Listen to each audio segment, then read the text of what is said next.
Howdy, folks. It is Dr. Jeff Camarda. It is Wednesday, May 5th. May 5th. I apologize. And welcome to This Week in Wealth. Hopefully you enjoyed the Rick and Jeff show last week about investment methodology. We'll be trying to mix some more of that in going forward. But today I wanted to talk about taxes and economic conditions and recent releases of what President Biden's tax proposal are, and also some pending legislation that's even a little scarier. So the recent Biden proposal is to increase. I'm looking at paper here, so please forgive my wandering eyes. They increase the corporate tax rate from 21 to 28%. Increase a number of taxes on large companies that operate overseas, which will have a pretty dramatic effect on their bottom line. I'm not going to read all of these here, and there's a number of impacts there. One of which, though, that I think is going to go to the next discussion on inflation is deny expense deductions for offshoring jobs. And while that's good because it helps to keep jobs in the U.S., and employ Americans, from a consumer price standpoint, is bad because U.S. labor is pretty darn expensive, compared to emerging markets. And obviously, those labor costs are going to trickle down into the price of goods and services, and some other issues. And most importantly, and finally, increasing IRS resources to effectively enforce the tax laws against corporations. Now, also in the news this past week were some plans to make capital gains not for everybody, at least not initially, but capital gains taxable at death, which is really a radical change, the so-called step up in basis, where if I paid $100 for a share of stock and then I die and it's worth $1,000, I leave it to my son Dylan, and Dylan sells it. He doesn't have to pay the difference between $1,000 and $100 or $900 gain. He gets to make believe, and actually make believe, but his basis becomes the value at the date of my death, or $1,000. So if he sold it for $1,001, he only pays a tax on $1 capital gains instead of $901.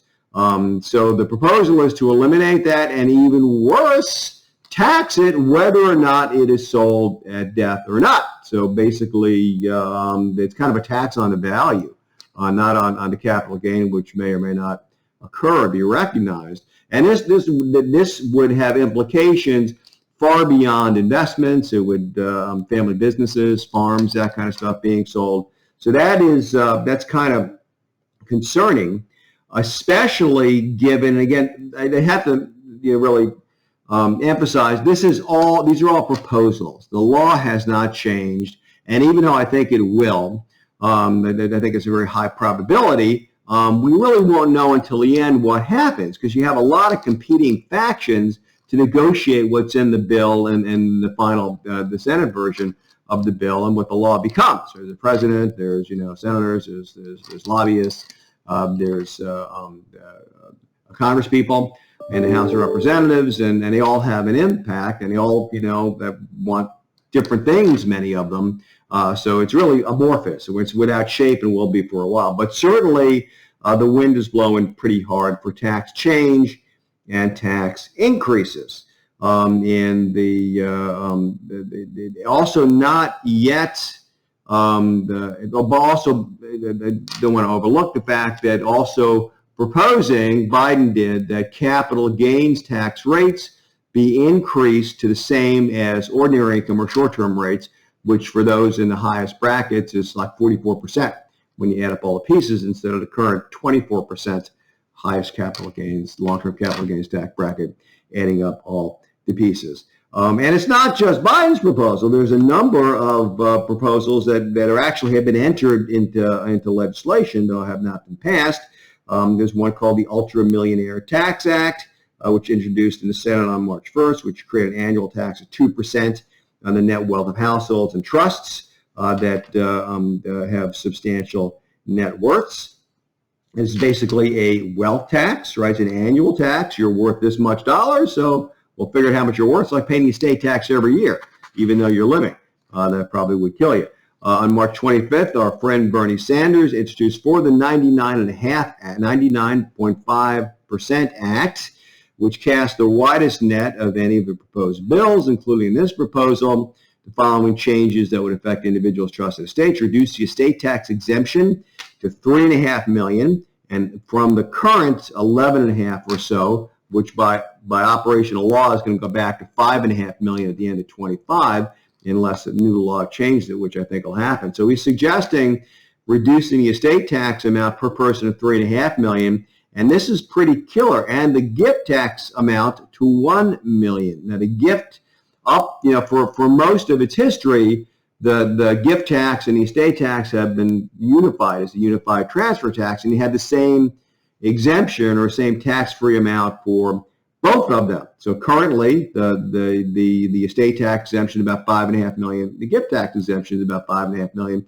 and you can mix and match, use it as a lifetime gift or apply to estate tax. But this is a big deal because a lot of the tax strategies that we use, FBOTs, family bank ongoing trusts, and other things, rely on a high gift tax exemption to get value out of the taxable estate. So if they'll do an estate tax freeze, so it's out of the estate and then won't be taxed when you die. And that also, by the way, is probably a pretty nifty way to beat this new capital gains or elimination of step up at death tax if it comes to pass. So that's pretty major proposal. Increase estate tax rates, which up from 40% currently to the highest rate of 65% on very large estates. These are over $1 billion, but still, for a lot of you out there in Camarda TV land, the rates of 50 to 55% would apply to a lot of you that I know and talk to fairly regularly. And by the way, depending on a proposal, this may be layered on top of the capital gains tax. Again, we eliminate the step up at death to where you could possibly, looking at estate tax rates, the 80%, if you've got the 55% estate tax rate and a 40%, capital gains tax rate, by the time you go through the math and get a deduction of tax and so forth, but it's still a lot. It's still way more than half, so this is kind of scary. And this is some place that the U.S. has been not too long ago. And I was a young financial planning buck in the early 90s. Rates were much higher. There are a lot of these other nasty taxes. Looking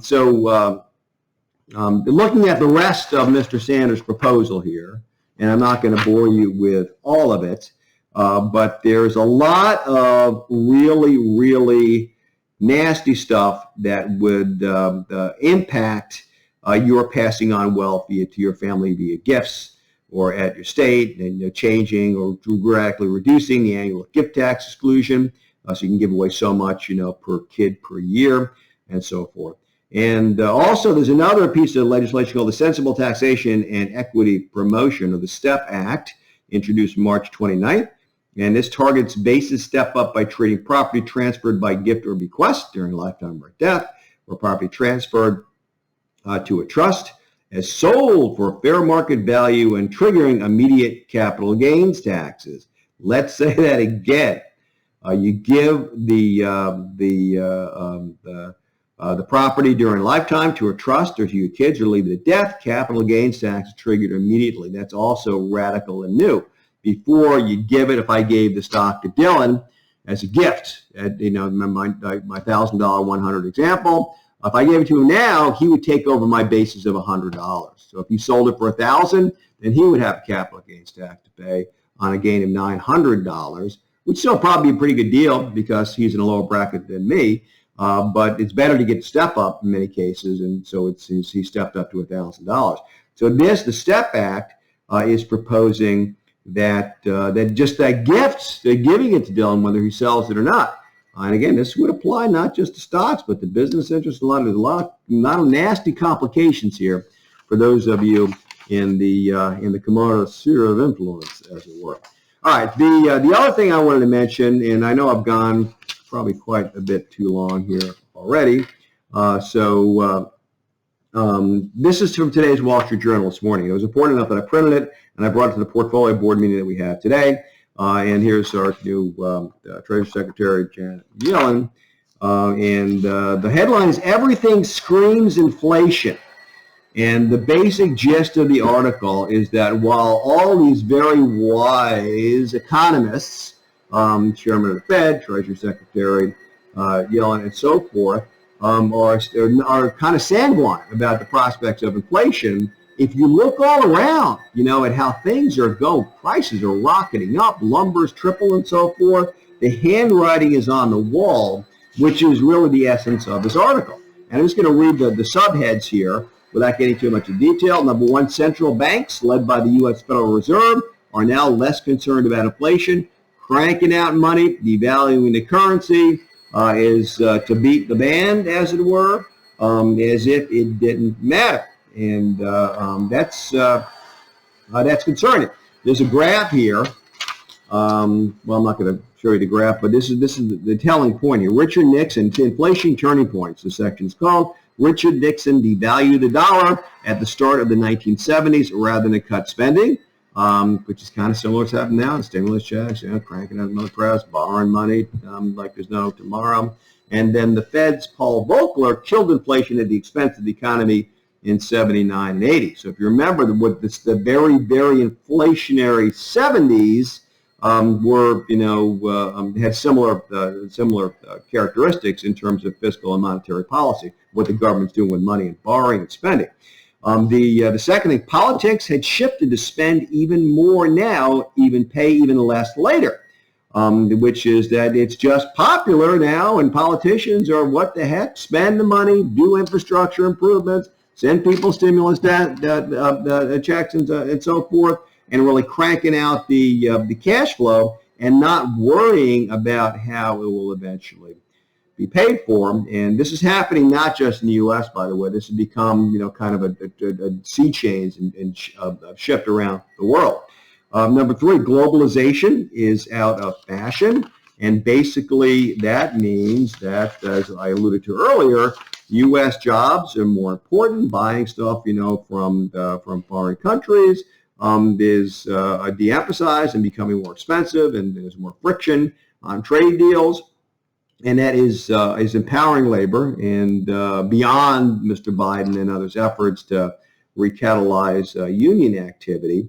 But labor costs have been going up, and this is, some of you may have seen this. Kim told me that I think her sister, Krista, was in St. Augustine, or one of the folks that does work for us, and the Burger King was closed. You couldn't get a burger, or there's like two people in some restaurants, and the reason is nobody wants to work because they're getting stimulus checks, and then that is a more profitable way for them to get income, maybe with less effort, than going out and getting a job. And that's a concern. So when that happens, not only is our taxes paying for that, but we're increasing the cost of labor. Now, in order to motivate somebody, to actually be productive, they've got to get more money, which is throughput into goods and services. Demographics are worsening the situation in the United States and around the world. The labor pool is shrinking. Even in China, China's pretty much peaked, and labor costs are starting to go up there pretty dramatically. We mentioned that unions are becoming popular again, and so forth. So the gist of this is, while it's never, easy to predict for sure what is happening, inflationary factors are stacking up pretty severely, and these, how things in the world change when basically fashions change, and it is a term that I like to use. But if the inflationary forces are kindling, inflation is already up in the near term, and it may not translate into hyper and mega inflation, as I fear. But the wise financially investors will certainly hearken to this danger and plan their portfolios accordingly. And things that are at significant risk are cash, bank accounts, fixed return things like annuities and bonds and so forth. And again, this is something that was a centerpiece of our discussion at the portfolio board meeting today. So hopefully you found all that useful, and too hopefully long-winded. We had one of our new guys fellow by the name of Mark that's been hired as an executive VP of wealth management, another certified financial planner. Fine fellow. But he was looking, he's in the office acclimating, and he saw some old marketing material, and he goes, "Boy, he used to be a pretty good looking guy." He didn't exactly use those words, but oh well, time passes. Anyway, hopefully that you have found some value in these spoutings from the older and uglier Dr. Jeff Camarda. And until next week, I very much appreciate your patience and indulgence. Talk to you soon. Bye-bye.